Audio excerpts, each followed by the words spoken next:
In one of your speech, the title was "We are just academics." Then you said we are just academics. We don't engage in politics. They are just excuses. Are you sure about that? I'm not sure I understand the question. You said, if I'm not wrong, that in one of your speech, we are just academics. This refrain is just an excuse to don't risk in politics. No, okay, I understand now. No, I was playing on the meaning of just. It has two meanings: just as in only academics, or just as in supporting justice.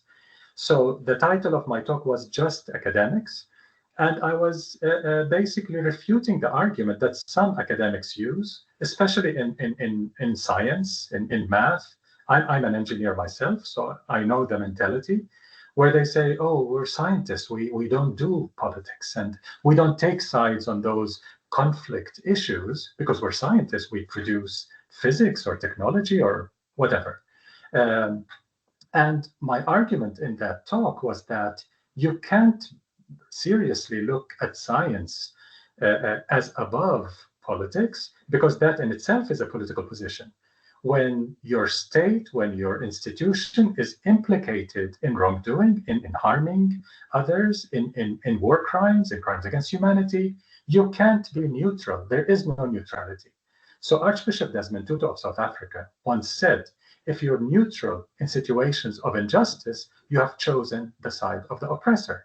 So scientists who claim to be just scientists are complicit because their institutions are complicit.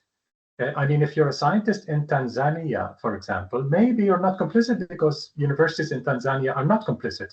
But in Italy, in Germany, in the UK, of course, you're complicit. Your universities are terribly complicit. So you cannot take a position that I'm not involved and I just do science. There is no such a thing.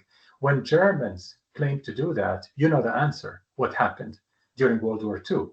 German academics and scientists who said, oh, we're just, academics and scientists, we're producing science. If the regime is using it for something that is terrible for humanity, it's not our fault. We're just mathematicians or physicists or chemists or biologists or engineers, but it's not our fault how our science is being abused. Yes, it is your fault, especially when you're in a quasi-democratic country like Italy, not totally democratic, but more democratic than Saudi Arabia, let's say.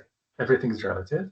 You have some leeway, you have some leverage, you can speak out and you can make sure that your institutions are not complicit.